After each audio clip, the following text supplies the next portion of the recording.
Hi everyone, welcome to the new AMA video.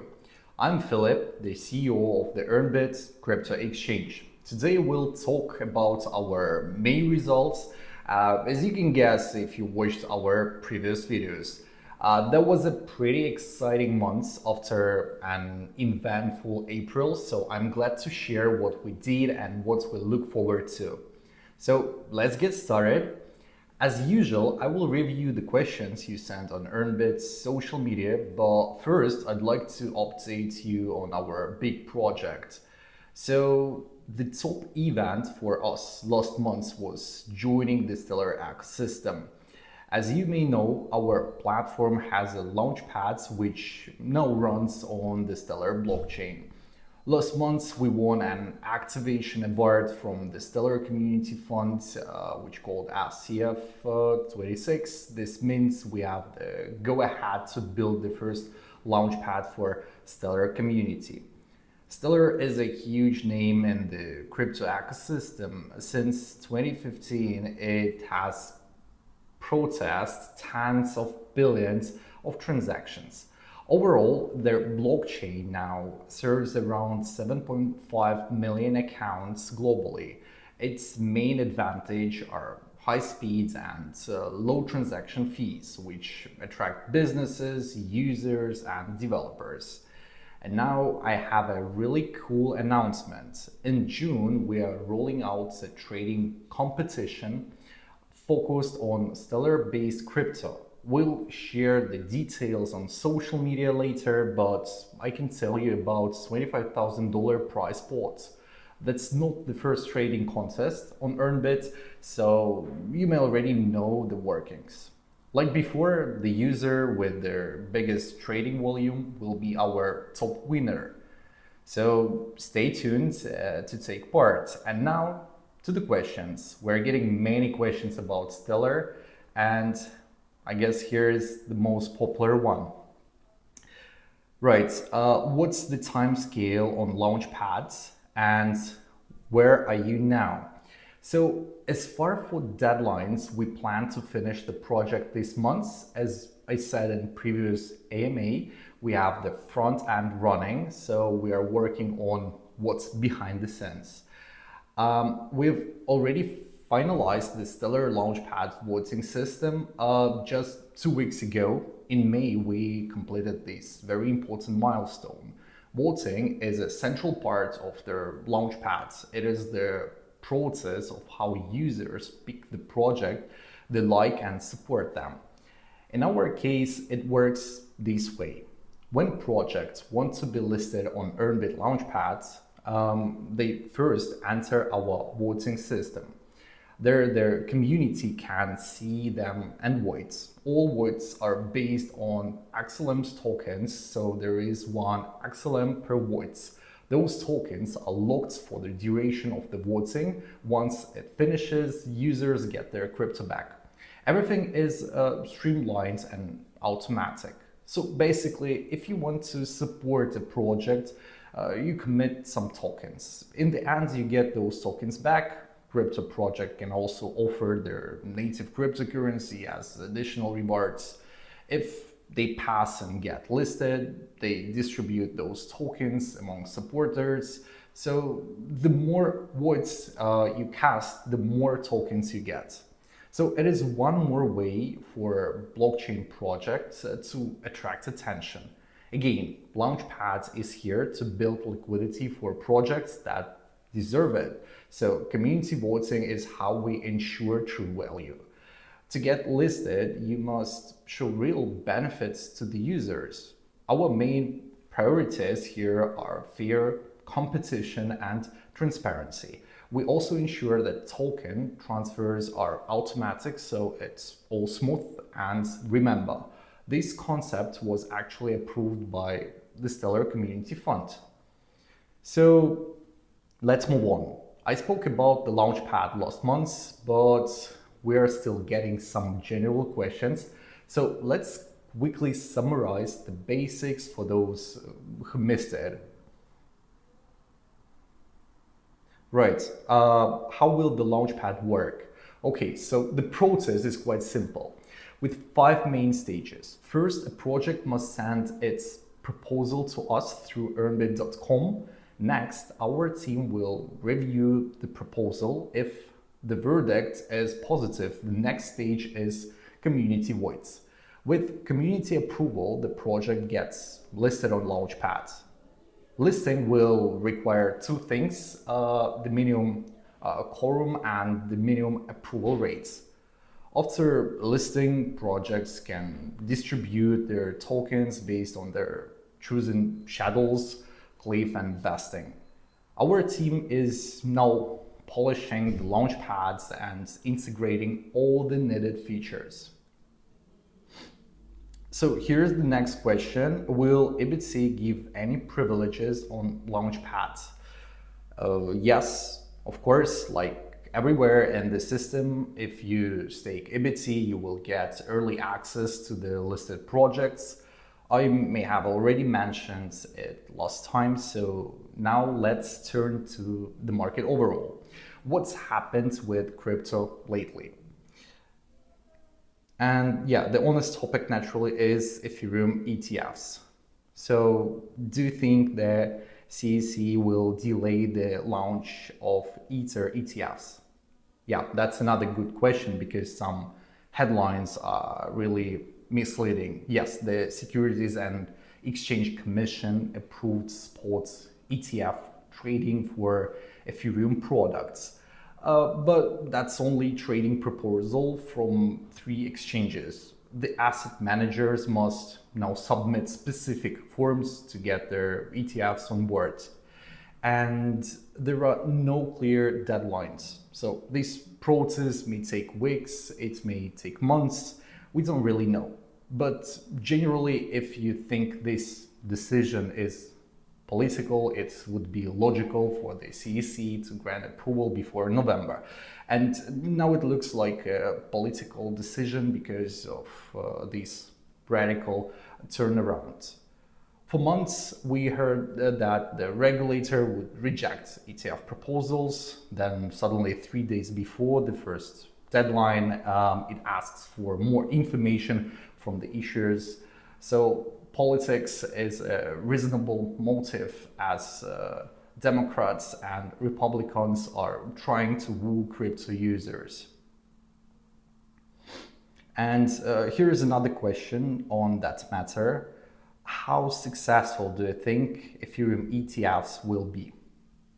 Well, let me just say that nobody knows for sure. But JP Morgan, for instance, thinks that they can generate $3 billion inflows in 2024. So the demands may be lower than for spot Bitcoin ETFs. And why this might happen is a good question. First, Bitcoin was their pioneer. So it had the first mover advantage. Secondly, it all depends on staking. If staking is allowed, investors can earn more, so there will be more buyers. But now we know that some issuers, including Grayscale, removed staking proposal from their applications. Next, Bitcoin held in April, and there is no such event for Ether in the near future. Now such support, the next big upgrade, Pactra, will happen next year. It will allow validators to stake over 2,000 Ethereums instead of 32. So validation will be more efficient, but that's only coming in early 2025. And finally, Bitcoin appeal is just wider because it competes with gold in investor portfolios. Right, so yeah, let's wait and see. And speaking of prices, here is another question. How high can Ether go this year? Well, as usual, I can make no definite predictions, but there's one thing we know. When spot Ethereum ETFs start trading, we should see a sell-off, a massive sell-off. Speculators were buying Grayscale, Ethereum Trust, because they think it will be converted to an ETF. According to some sources, their outflows may reach $1 billion, so the first reaction should be negative. We now see their discounts on Grayscale Trust shares is getting smaller. That means traders are flocking into the products, possibly to use arbitrage and sell spots after it's converted. Now we are really turning to politics. Do you believe that Donald Trump honestly supports crypto? Well, I don't know him personally. I can only tell you what I think based on media reports and known facts. When Trump was president, he was quite skeptical of crypto. He said that it was made of thin air, that it didn't have any actual value, and so on. He also said that without regulation, it is used for all kinds of fraud. Then he created his NFT collection and it sold very well. He made millions on it, as the media say. So now he wants the voice of their crypto community. He told us that the Democrats want to destroy crypto, and the question of trust is the same, whatever their politician. Are you sure he will deliver on his promises once elected? Nobody knows. And it is also logical to think that the government wants to preserve their status of the US dollar. They need control over the money supply. But I think the fact that crypto is part of the presidential circle is telling. It shows that we're at the stage where crypto is more important than ever, and the community is big and strong enough to impact the government. So now we are in a situation where all political forces support crypto directly or indirectly. Even Robert Kennedy Jr. does. And he's also running for president as an independent candidate. Yes, Joe Biden put a veto to keep their crypto custody rules as AB 121, which make it difficult for banks to serve crypto companies. At the same time, many Democrats are on crypto side. Coming back to Trump, it is natural for people to change their opinions with time. It just means they can think and evaluate their situation. I think it is scary if opinions never change because of stereotypes or traditions or whatever. Support should be based on your own experience and analysis of life and the events around you. It's not about some fixed beliefs that never get questioned. Question everything. It's their fake news era, right? Okay. Next question. When did you buy your first Bitcoin and how much did it cost? Yeah, cool question. That is probably related to Bitcoin Pizza Day on May 22. So yeah, I've been in crypto for quite a while, so I do have a story. I did a lot of research before buying my first Bitcoin, which happened in 2016. By the end of that year, Bitcoin cost around $1,000, and that's when I bought one coin. And a year later, I sold it for around $3,000, so I made a profit of $2,000, and that was awesome. Now I have a diversified crypto portfolio, but of course, I can give any financial advice. As for Bitcoin Pizza Day, that's a great moment to think about the value of blockchain technology, as its progress is amazing. 14 years ago, Bitcoin cost less than 1 cent, and now it is around $70,000. That's a speculator result. The pizza story is a story about believing in the technology and also about missed opportunities, because the market has grown so much, proving critics wrong. It is still pretty volatile, so long-term holders need strong willpower. There was a story in May when a user unlocked his wallet after losing his seed phrase 11 years ago. He's now a millionaire because the value of his bitcoins is over 3 million. Of course, he paid some to the hackers who helped, but that's relative little.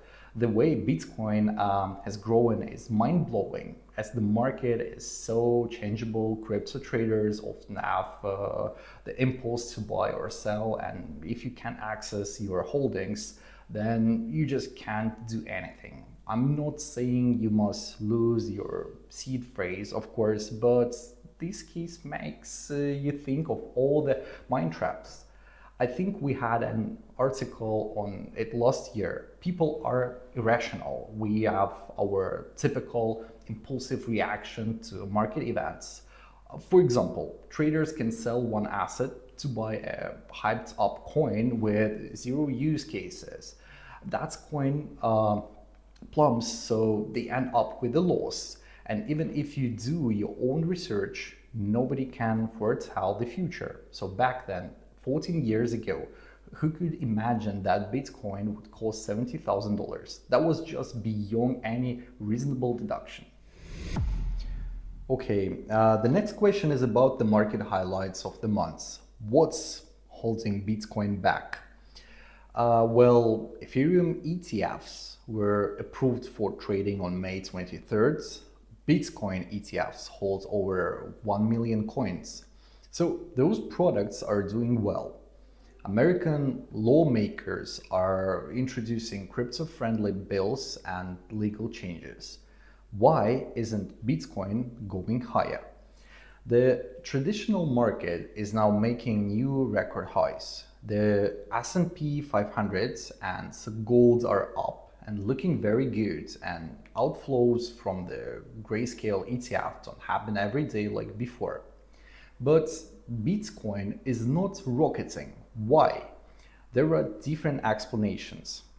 And I think it's a combination of factors, not a single event. First, last week we saw transfers from empty Gox wallets because the exchange should return Bitcoin to creditors before October. And when this happens, the total will be around $9 billion. All this money may flow into the market if the creditors decide to sell. Logically, traders are worried, and next, the coin is still reacting to macro factors. Every month, we get US reports about inflation, and the market reacts to their figures. In this regard, crypto is like other risk assets, and that's what I think you know. That's why we publish macro reviews on the Federal Reserve policy. Now, it is difficult for bulls to retain momentum above 70K. Last week, traders were waiting for new jobs data from the USA and GDP for the first quarter. GDP was quite good because the economy slowed down. There was also a revision to consumer spending, and the reading was below Q4.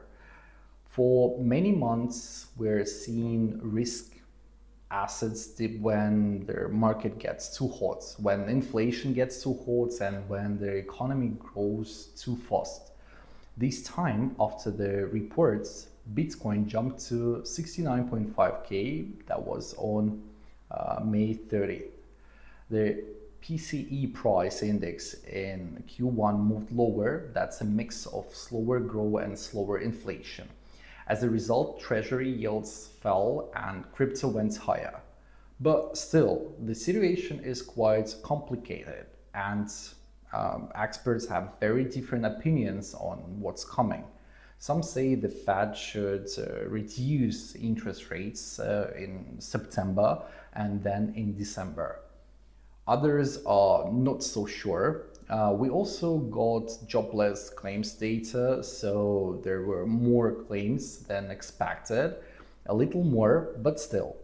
However, the labor market is still quite strong, which is also a positive sign.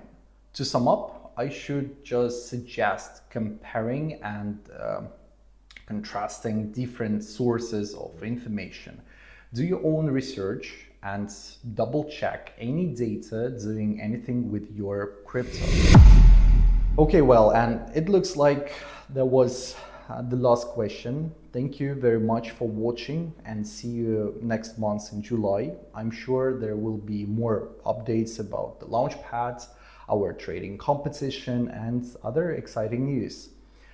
Remember to follow us on all major social media to stay up to date, and feel free to comment on this video.